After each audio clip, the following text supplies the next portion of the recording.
Porventura ignorais, irmãos, porventura ignorais, porque eu sei que eu falo com gente que conhece a lei de Moisés, conhece o Velho Testamento. Porventura ignorais que a lei, uma vez que o indivíduo diga, eu a ouvi, eu a entendi, eu sei que ela diz o que é certo, e eu quero viver por meio da lei, fazendo o que é certo. Aqueles que assim fazem devem também saber que a lei tem domínio sobre o homem toda a sua vida. Uma vez que o indivíduo conheça a lei, eu não estou falando da lei brasileira, da Constituição, estou falando desses acertos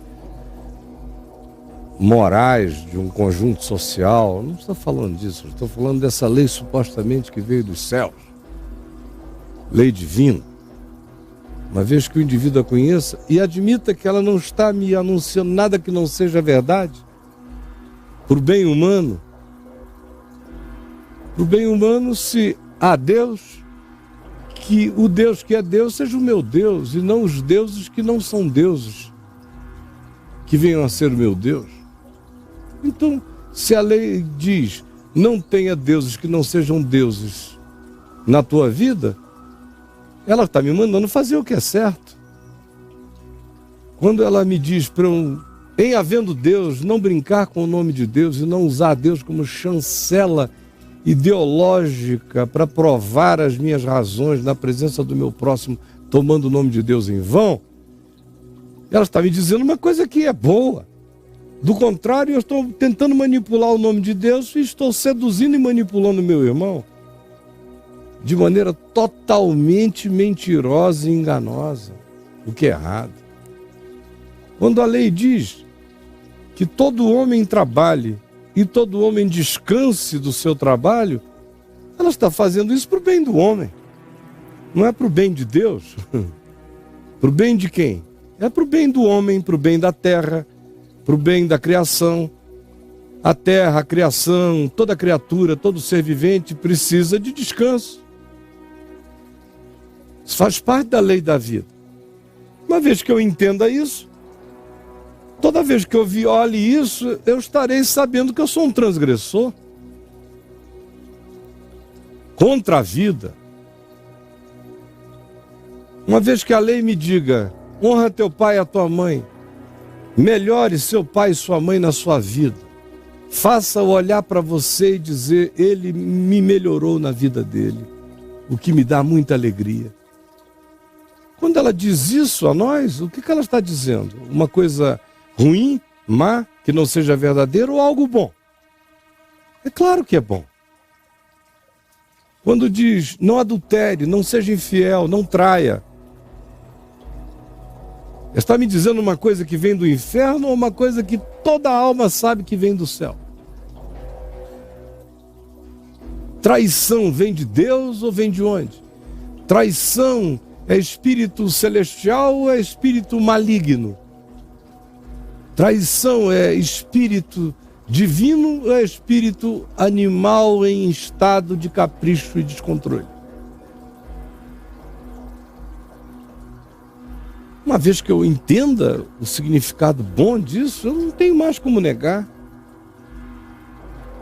Quando a lei diz, não engane ninguém e não distorça a imagem, nem a vida, nem o caráter, nem a reputação do seu próximo, na presença de ninguém, jamais faça isso, jamais falsifique uma existência, ou uma história, ou uma sequência, ou uma narrativa, pode alterar a vida de outros.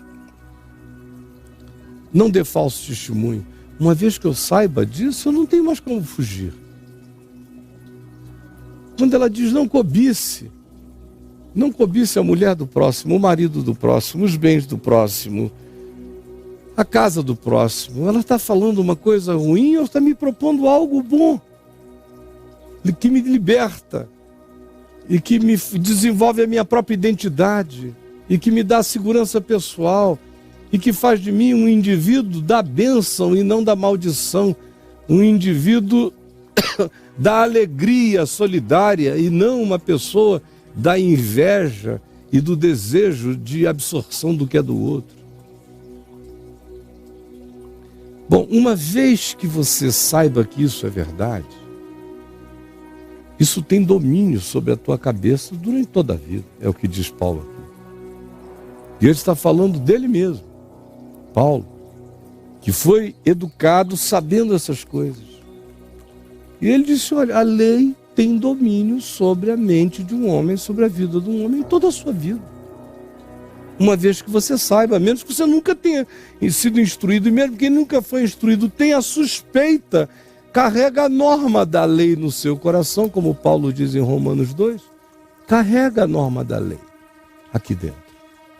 Mesmo não tendo sido informado exteriormente acerca dela, ele intui esse sentido, todos intuem esse significado. Isso tem domínio sobre a nossa vida. Agora, além disso, ele está dizendo que a própria lei de Moisés se estabelecia na existência humana como algo que não passaria. Para quem quer que um dia dissesse, eu aceito esse domínio sobre a minha vida, eu quero existir sob esses mandamentos e essa consciência. Todo aquele que fizesse esse pacto, a lei que informava o indivíduo, pactuava o indivíduo também com a informação com a qual o indivíduo consentia, de modo que ele se tornava alguém que era escravo daquela consciência enquanto ele vivesse. Isto dito, Paulo prossegue e nos afirma o seguinte: dando como exemplo, eu falo da mulher casada. Veja como a mulher casada, Paulo diz, está ligada pela lei ao marido. Ela casou sob aquele regime, aquela consciência, aquele acerto. E ele e ela estão ligados, ela está ligada a ele pela lei ao marido, no caso da mulher, enquanto ele viver. Mas se o marido morrer, a mulher na mesma hora fica viúva e, portanto, desobrigada de cumprir qualquer tipo de lei conjugal, porque ela já não está conjugada a ninguém. A parte com a qual ela se conjugalizava morreu, portanto, ela está livre. Ela nasceu de novo. Desse modo, será considerada adúltera se o marido ainda vivendo, ela decidir se unir com outro homem, sexualmente falando. Porém, se o marido dela morrer e ela decidir viver ou se unir com quem quer que queira e deseje, ela estará livre da lei, livre daquele pacto inicial, e não será adúltera se casar de novo, se juntar a alguém, se viver com alguém, se fizer novas núpcias. Não será considerada transgressora, porque o marido morreu e com o marido a lei daquela relação morreu com ele. Aí ele diz, assim, agora é uma comparação, assim também, tomando como exemplo, só para vocês entenderem, assim também, vós, como mulheres que fostes casadas com o marido Moisés, da lei de Moisés, todos nós éramos casados com a lei de Moisés. Todos nós, se contraíssemos núpcias, por exemplo, com o Evangelho, seríamos adúlteros. Porque o Evangelho diz um porém, e muitos poréns a Moisés. Jesus diz em relação a Moisés e a interpretação que os antigos fizeram de Moisés. Eu, porém, vos digo, eu, porém, vos digo, eu, porém, vos digo. Jesus tem bilhões de poréns. Há muita coisa de Moisés e há muita interpretação feita acerca de Moisés com a qual ele não concordava. Vocês não entenderam o espírito. Aí ele diz, mas quem quer que tenha se vinculado à lei assim, ficará preso a ela a vida inteira, culpado por ela, esmagado por ela, porque a lei precisa morrer. Se ela não morrer, você nunca conhecerá a liberdade da culpa que hoje lateja em você de dia e de noite, a menos que a lei morra. Morra como um marido morre para uma mulher. Ela tem que morrer. Assim, meus irmãos, também vós morrestes relativamente à lei por meio de Cristo, por meio da cruz. Jesus é aquele que pega o marido legal e o leva à cruz nele, de modo que cumpre-se o que Paulo virá a dizer em Romanos 10, 4, pois o fim da lei é Cristo, para a justiça de todo aquele que crê. Assim, meus irmãos, também vós morrestes relativamente à lei por meio da cruz, para agora poder casar com o outro. Quem é o outro na minha vida? Quem é o outro na minha vida? Quem é o outro? Eu nasci casado com Moisés. Eu nasci sob a lei, angustiado. Embora seja apenas um amazonense, sem nenhum vínculo com judeus. Mas minha avó era protestante, a outra era católica, eu já nasci sob a lei. Protestantes e católicos nascem sob a lei. Nascem sob a lei, como judeus também. Sem as leis cerimoniais dos judeus e festivais, mas com uma quantidade enorme de leis idênticas aos dos judeus, já nascem com aquela culpa esmagadora. E não ficam livres da culpa jamais. A menos que creiam que o fim da lei é Cristo. A menos que creiam que Jesus pegou o meu primeiro marido e o fez morrer na cruz, para que hoje eu possa ter uma relação de novas núpcias com o Evangelho. Do contrário, você não sabe por que se sente tão culpado quando fica tentando guardar as leis de Moisés como se por elas você pudesse ser salvo e santificado. E ao mesmo tempo, tenta abraçar o Evangelho. Você não entende por que o seu coração nunca tem paz. Porque o seu coração nunca terá paz. É como uma mulher que está tendo uma relação dupla. Está casado com um primeiro marido, Moisés, e querendo ter um casinho com Jesus de Nazaré, com a graça de Deus. Você tem que decidir. Mulher de quem você é? Casada com quem você é? Tua alma é de quem? Qual é o marido do teu ser? O marido do teu ser é a lei ou o marido do teu ser é o Evangelho? O marido do teu ser é Moisés ou o marido do teu ser é Cristo Jesus? Porque se você não deixar a lei morrer em Cristo, você vai estar sempre em adultério contra o Evangelho. Até para ter paz no Evangelho, eu preciso deixar a lei morrer. Senão é como alguém que vai tentar viver amasiadamente com Deus em Cristo, perseguido pela angústia primeira de um marido legalista. A alma nunca tem paz. Eu, porém, estou em paz, porque o meu primeiro marido morreu na cruz, em Cristo Jesus. Jesus decretou a morte do meu primeiro marido espiritual. De modo que hoje eu estou livre, e já estou livre há muitas décadas, e venho exercendo a minha liberdade, a minha paz, de poder me casar com Cristo Jesus e viver a realidade de novas núpcias espirituais. Eu contraí novas núpcias em Cristo. Aquele que ressuscitou de entre os mortos é o meu marido. Deste modo é que eu frutifico para Deus sem culpa. Porque quando nós vivíamos antes, segundo a carne, era justamente o tempo em que mais vivíamos debaixo da lei. Porque quando vivíamos segundo a carne, com aquelas pulsões e descontroles e tesões, e meu Deus, o que é que eu faço com essa vontade, com esse desejo, com esse desassossego, com essa sofreguidão, quando vivíamos segundo as nossas paixões pecaminosas? Entendamos, elas cresciam, elas entravam em realce, elas se dilatavam na mesma medida em que a nossa vontade de justiça própria e de nos autossalvarmos pela prática da lei em nós mesmos, quanto mais nós tentávamos ser justos segundo a lei, mais tarados nós ficávamos, porque mais nós reprimíamos as paixões. As paixões crescem na medida em que eu sou informado da lei.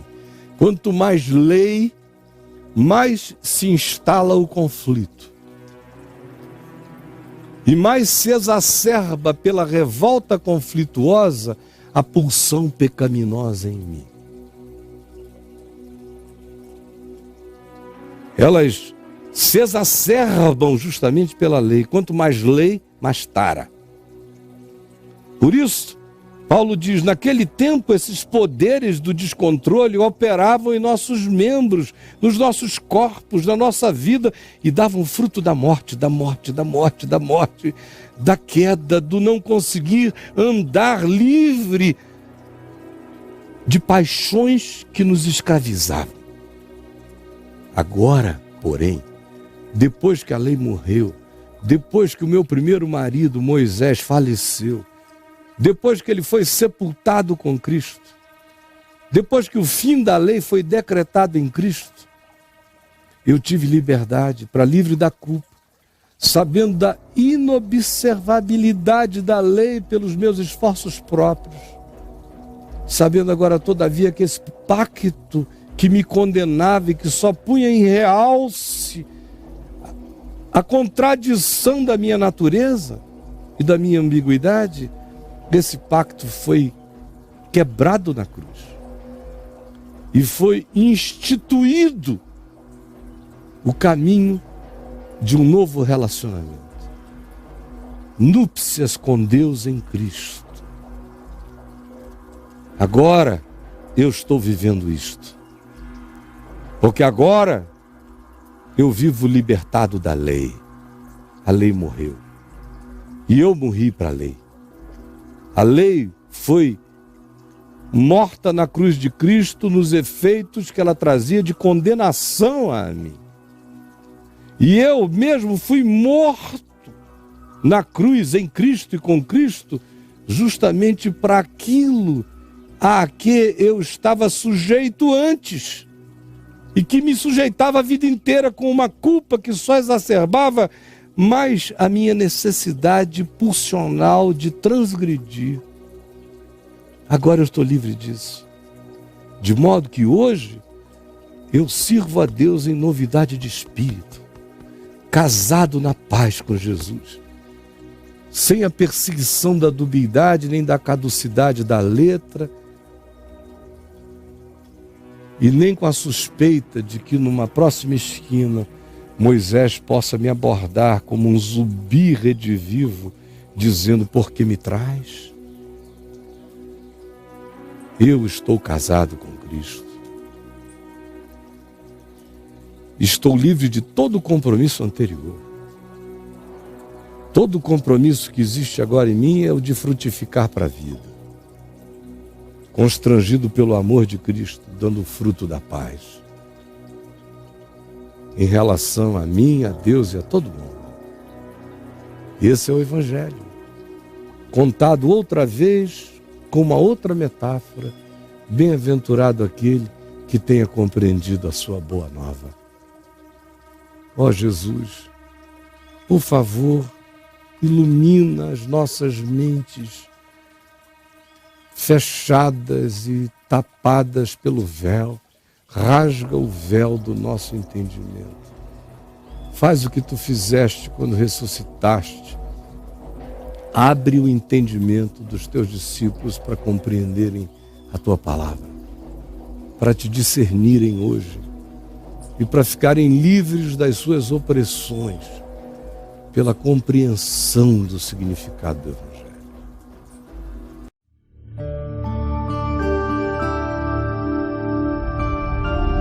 VNV TV, o canal é você.